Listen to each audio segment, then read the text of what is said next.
So today I wanted to do a video answering your guys' questions. I had over 50 questions written by you guys on my Instagram account, and I only chose a few to answer today, but I will hopefully do a part 2 of this video if this goes well, and hopefully this will inform you of some of the best ways to stay healthy. So Nikki, what motivates you and what made you want to lead a healthy lifestyle? I think the biggest thing is just having tried so many diets throughout my life, calorie counting, all of those things that I see so many people doing now, and it's really not a way of life. It's a temporary thing. It's not fun.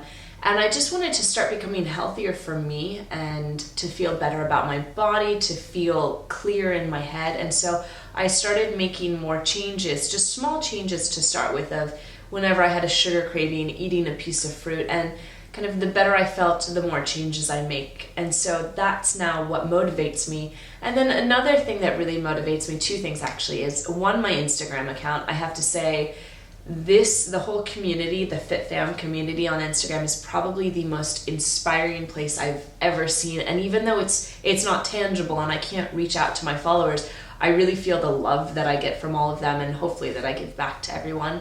Another thing is obviously working out and feeling good about my body. So the vanity aspect, and I think everyone likes to feel comfortable in their own skin. And so those are kind of the three main things that motivate me to stay healthy. So after you've done your 5-day detox, how would you eat after that? I've had a lot of questions about this, of what to do after the detox, and I just recently created my first recipe book, which I am so excited to have out on the market. You can purchase it through my website. It has 25 recipes and it's $8. Another thing, if you don't want to go my recipe route, is basically to continue following a lot of the principles from the detox. And that's why I put so much time and effort into the detox, is to really explain why you're having so much of the items that you are having, so that you can continue those aspects throughout life.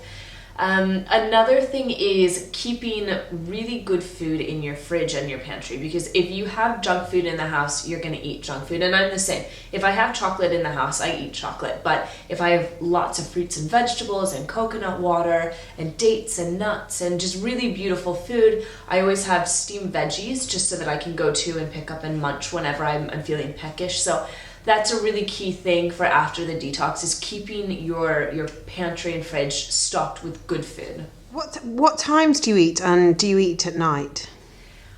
I eat basically the typical meals, but I listen to my body. So if I'm not hungry the second I wake up, I won't eat. I'll have a tea or a lemon water, and I'll wait a little bit for my body to kind of tell me, okay, now it's time to eat.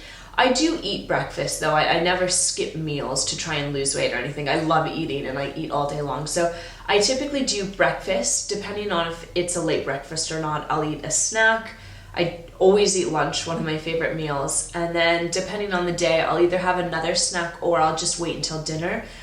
I eat my dinner around 7:30, 8 at the latest, because I think that it's very good to go to bed on a not full stomach. So letting your body digest the food, obviously, before you go to bed will give you a better night's sleep. Do you do fasted cardio? I don't do fasted cardio. I've tried it a few times. Now, for those of you who don't know what fasted cardio is, all it means is getting up, not having anything to eat, and going and working out. So you go on an empty stomach. And I think it's an interesting thing. It can be good. However, for me, I would prefer to eat, say, a banana and then go do a workout and have a bit more energy and really be able to push myself, because it's when you push yourself and do the more high intensity workouts that you'll see the better results. So I would rather go for a shorter period of time, a higher burst of energy, and then be done with it. And what kind of exercise would you do? So I love HIIT cardio.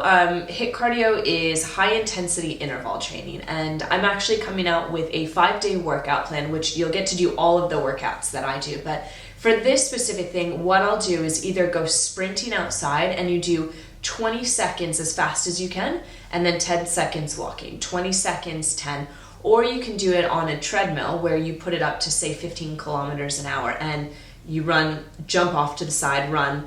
You can do it with really any machine or any type of thing. And I will always recommend going outside over going to a gym, doing hill sprints or anything like that. It gets you working harder, and when you do things like watching the TV, you're really not burning that many calories versus if you listen to good music and then you just go run outside.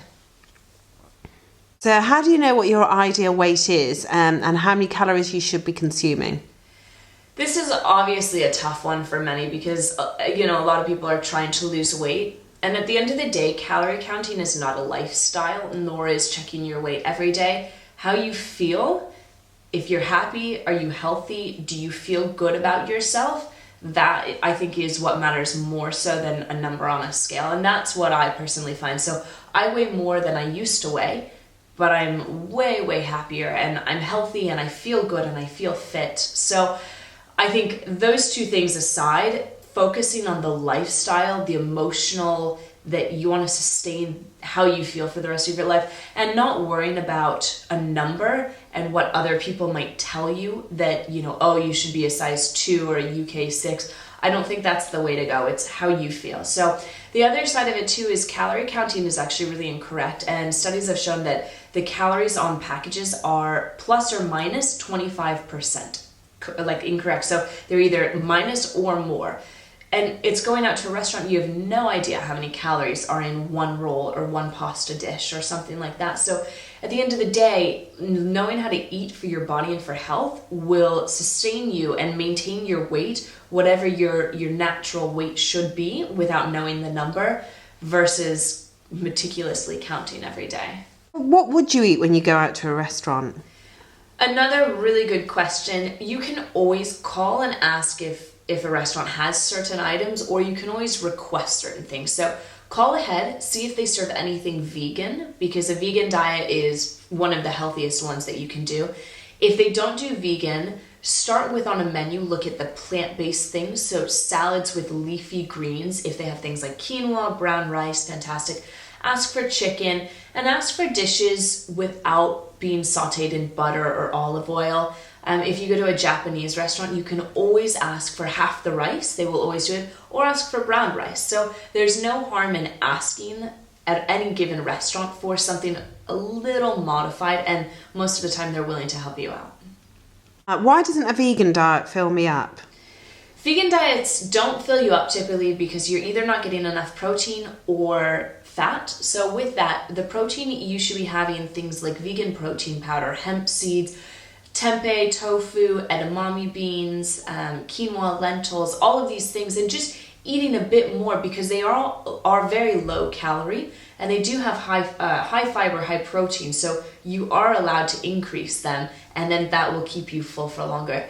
And then the other thing is fat. So your healthy fats, such as your coconut oil, your avocados, your almonds, cashews, walnuts, seeds.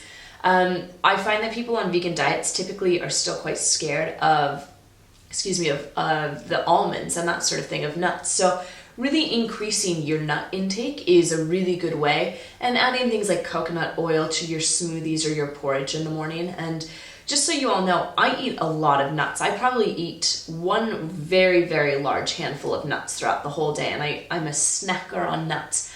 So it really does go to show that you can eat a lot of high fat foods as long as they're the correct fat and still maintain quite a slim figure.